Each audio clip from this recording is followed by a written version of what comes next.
let me paint the picture. My husband and I have been together for 19 years. He was my very first boyfriend at 18 years old, and we lost our virginity to each other. We were inseparable and a model of love and a healthy relationship to our friends. About 5 years ago, I gave birth to our son after years of infertility. It was truly a miracle. This is when things got difficult. My husband was now the breadwinner, and I began my new role as a mom. When my son was a year old, I experienced a miscarriage.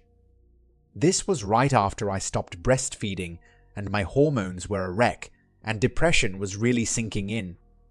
My husband felt I was pulling away from him and started investigating. For the next 3 years, he accused me of cheating on him with all our guy friends. Then he thought I had a boyfriend. His thoughts morphed into thinking I was a prostitute, entertaining men during nap time. He set up hidden cameras and recording devices around the house to catch me. I felt so much pity for my husband. I encouraged him to go to therapy because his ability to think rationally seemed compromised. We tried couples counseling, but the accusations continued. Intimacy was strained because he was looking at me like a slut, but felt like I had to please him to help him feel better. Last year, I listened to my gut, and I did not sleep with him for about a month. My depression was at its worst, and I was starting Lexapro. At a small get-together with friends, my husband went on a walk with my best friend and the wife of his best friend. They have an open relationship, and it was overheard that she was telling my husband that humans are not meant to be monogamous. I noticed her touching his knee too comfortably, and I felt like vomiting. They planned a game night, and my husband planned to spend the night. Since the game was so long and boring, I wasn't invited. I am not stupid. My husband was too excited about this night and had really been looking forward to it. Right before he left, I asked him not to sleep with her. He seemed shocked and flabbergasted that I would even mention something so wild. I told him if I didn't say it, I would regret it later. Even while I was showing apprehension, he still left. He returned the next day, and after being awkward for hours, he finally told me what happened. This almost 40-year-old tells me he hooked up with her. Using such casual language, when up to this point we had only ever had sex with each other.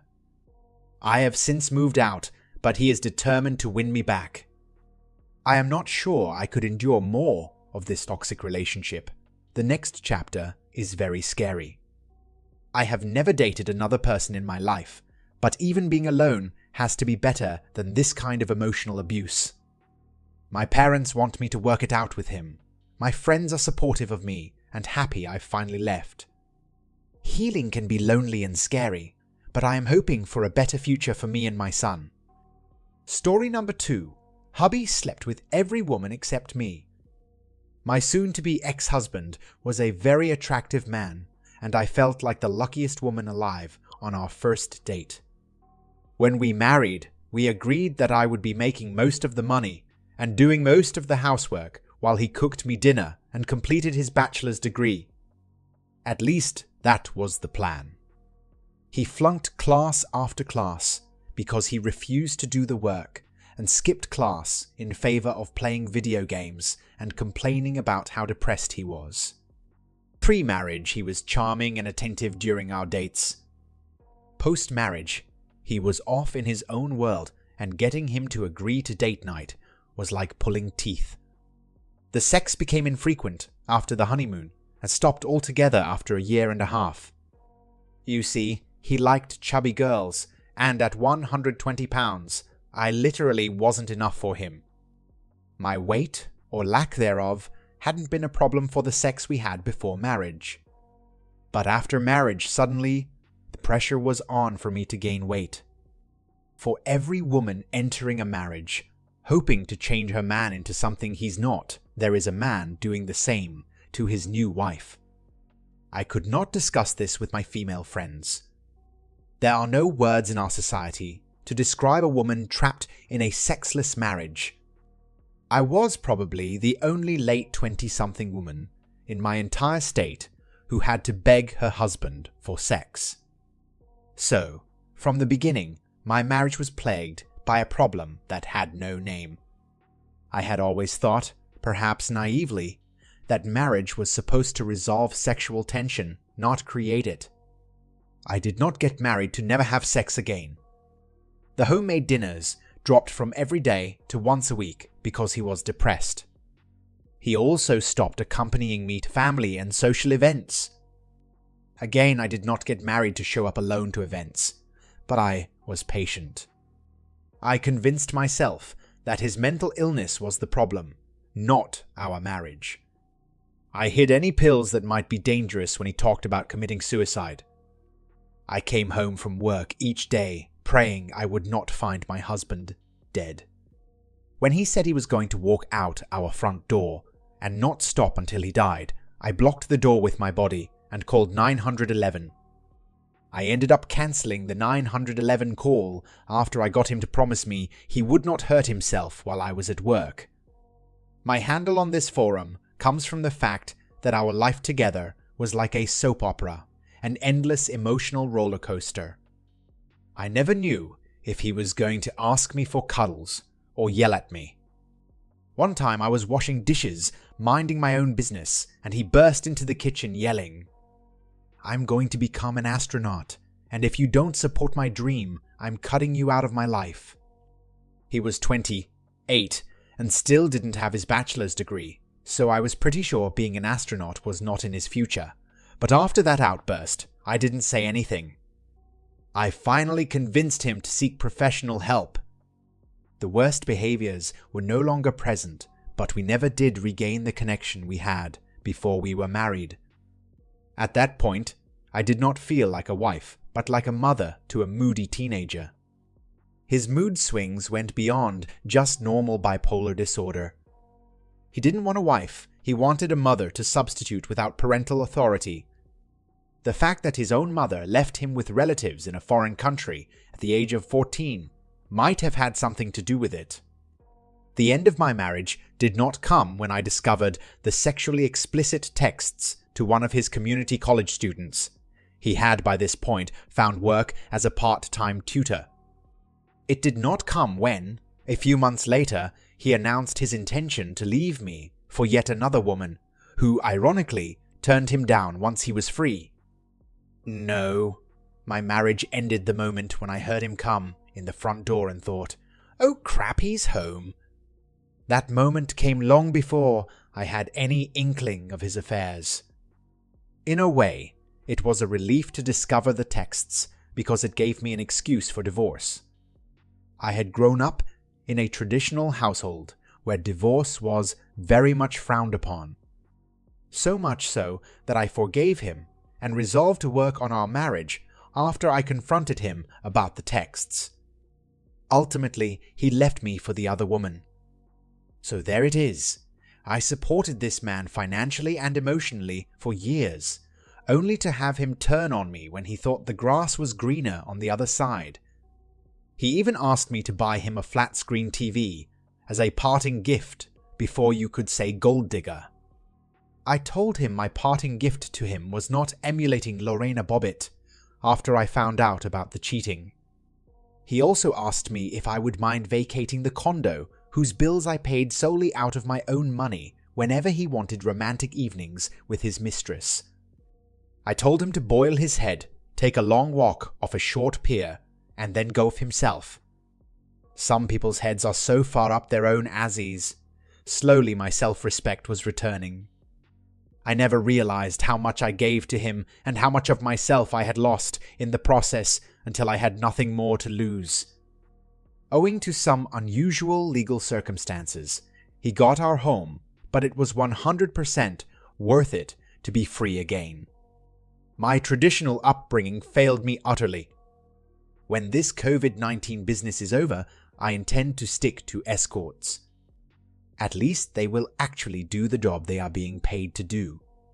They will not expect me to wait on them hand and foot after putting in a full day's work. and be honest about the fact that they are seeing other women. Best of all, they will have no power to strip me of my home and half my assets. Story number 3. The lockdown uncovered my cheating boyfriend. I met my now ex in December 2017. We started sleeping together in April 2018. We had a 1 year and some months long, don't ask, don't tell kind of relationship. He is good looking, tall, very charming, funny, and not at all possessive, which I really liked. We had insane sex, like the type you feel sore the next day, but still want more of, and we would be at it for hours and hours. In September 2018, we grew apart up, but he out of the blue asked me to take care of his dog for him, so we got back in touch. In November, he signed my lease for me, and in June 2019, following a brief breakup due to neither of us having enough time, we got back in touch and became official. He says he loves me. I say it back. He gave me the keys to his place, and I gave him the keys to mine. We met each other's friends and family, etc. In 2019, he went to Rio de Janeiro with me to spend the holidays with my family. Even though we were in a serious relationship, we were really light with each other, which I love because I have a hectic schedule and so does he. I'm a second-year med student and an English teacher. He's an on-field camera assistant for a sports channel, so he travels a lot for a couple of days at a time. Everything was a pretty little fairy tale. He was my first actual orgasm. He made me laugh, and even though we didn't have that much time together when we did, it was quality time. I felt like I actually found someone I clicked with. There were a few red flags I chose to ignore. Almost all weekends, I was alone. I always had to adapt to his timetable. Fights or disagreements always ended in fucking not actually talking over the problem. He always threatened to take the dog when we fought. I'm not exaggerating when I say always. In past relationships, I was quite insecure and a tad possessive. We banged 24 hours, and I felt like we understood each other. He treated me like a princess, not money-wise, and his confidence made me feel really secure and confident. In December 2019, I took him to Rio to spend the holidays with my family. In January, we returned and things were fine, but in the last week, things went downhill. He started working a lot, and so did I. Plus, I had 2 very important finals, so we had very, very little time together, which basically meant we were having less sex, which was very important in our relationship. He started treating me like crap, which he never did. We used to send a lot of nudes to each other. He started accusing me that I probably sent them to other guys and making jokes that I used to be hotter. He was distant and with lower sex drive than usual. I talked to him, and he said he was just tired due to work and the hot weather. My naive self chose to believe him, but when things didn't get any better, I talked to him again. Same excuse.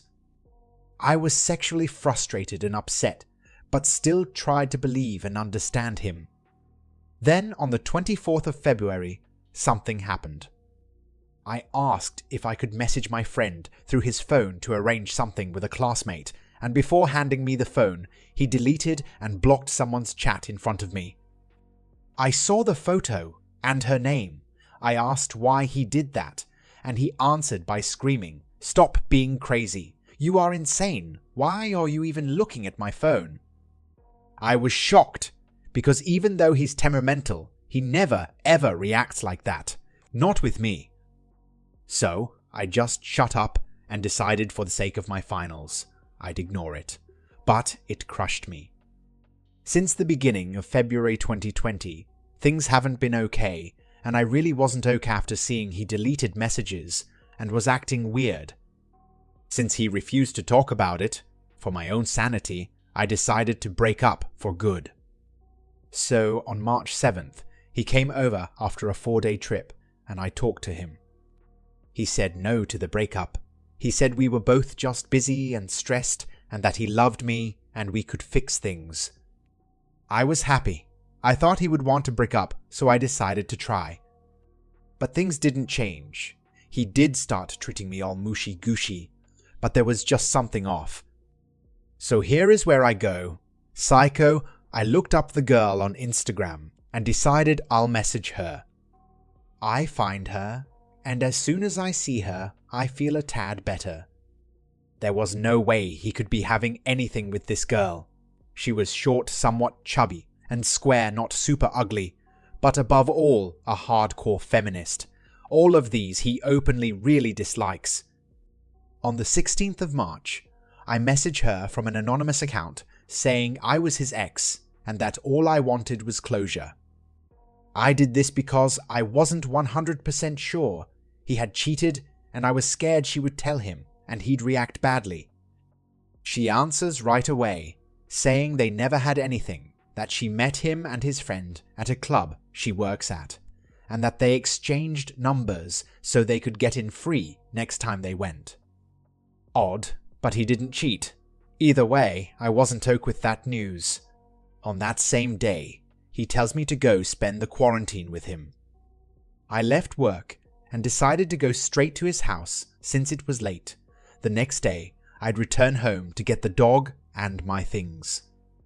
We had a very serious discussion that night. I felt guilty about writing the girl, and I wanted to tell him, but I didn't. What I did tell him was that I needed space to think about whether what we had was really what I wanted, and that we should take advantage of the quarantine to do so. He held me and told me that he wanted me, that he was sorry he had been distant, but that we were okay and I just needed to breathe. I had to work the next day in the morning, online, and he told me to use his computer and go home later. The next day, I was in the living room and he was in the bedroom. While I'm delivering an online class with several students, the unimaginable happens. He starts sexting a girl. I couldn't believe it. I opened the window of what I thought was a messenger. And there were at least 3 other chats with other women, one of them on the 8th of March. I felt sick and started shaking. I instantly thought I'd end the class and confront him. Then, all of a sudden, he came out of the room. I froze. He kissed my forehead and whispers in my ear that he wants to fuck me when I'm done working.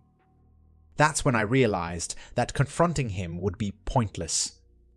He was a pathological liar and wanted everything, the girlfriend and to fuck side chicks. So I delivered 3 more hours of class, and when I was done, and while he was in the shower, I collected everything that was mine in the apartment and wrote a note, talked to our friend in common to get the dog, Coward, and left. I got home and showered, and soon after that he arrived asking me with the coldest face on what he had done. I told him I knew he had lied and cheated on me. He swore on the dog's life he hadn't. This went on for an hour, he fake cried, held onto my legs and said he would die, etc. I was shocked. He was the super proud cold type. Never in a gazillion years did I think he'd have this reaction. He kept on insisting he didn't know what he had done to deserve this, so I finally said I had seen the messages and I wanted him and our dog out of my house. He showed me the Miss G, and it's true. There was nothing that showed they had slept together, but I was firm and still said I didn't want someone who thought that was okay. He finally left. I saw sexts with at least 3 other women and dumped him. Over the course of 10 days, he tried getting back together, pleaded he knew he had slipped and that he needed me, that I had changed his life and that he could change for me, etc. He wrote me emails and made a slideshow with photos of our dog saying, "Mom, don't abandon me." This was crazy, because as I said before, I was sure he'd just say screw it and move on. His best friend wrote me asking me to please reconsider the breakup, and I got so close to doing so because I missed him and my dog, and I started thinking that what he did wasn't that bad. Wrong. Lucky for me, the unimaginable happened again. The girl I had written on Instagram 1 week before, saying she had nothing with him, wrote me the following. "Hey, I have to tell you that I lied to you about X. You were right all along about him. He's not worth a single tear. I'm very embarrassed I chose to believe a man over a woman. I'm sorry." She later went on to show me that they had been talking and that he slept with her a week after Valentine's Day, and then around the 24th of February he blocked her. She got angry and talked to him on Instagram, and he said he felt vulnerable with her, and that's why I avoided talking to her, and that was that. Then on the 16th of March, she showed him my Miska, and he said he hadn't been in a relationship in years, so he had no idea who it could be. I was angry. She had lied to me in the first place. So when she told me the truth and started asking me some questions, all I did was send her a picture of the both of us and said, "I was with him for 2 years.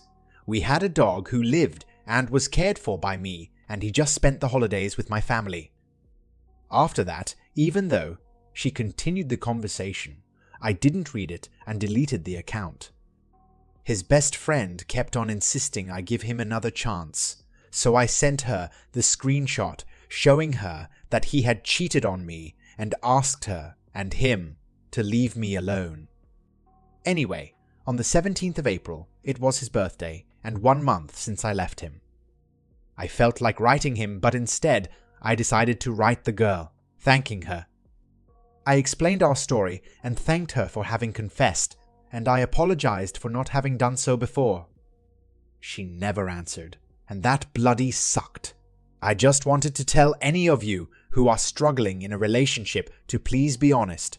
Obviously to others, but mainly to yourself. Stop and think if you are actually happy. Don't think about the ifs. Nothing is as we think it is or will be. Everyone deserves actual happiness and respect.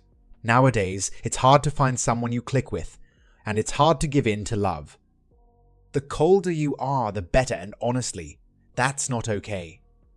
I know this is so cliché, but your happiness depends on you, no matter how good they make you feel. If your well-being depends on how they are treating you, there is already something wrong. We were considering moving in together at the end of my lease in October this year. I ended up having to tell my family to block him because he stayed messaging them asking about me. I'm honestly very lucky I found out how and when I did. Deep down, he was toxic and always needed constant attention, and I was lonely. Neither of us was truly happy, but instead of owning up to it, we both lied and settled for what we thought wanted and got hurt. Avoid doing the same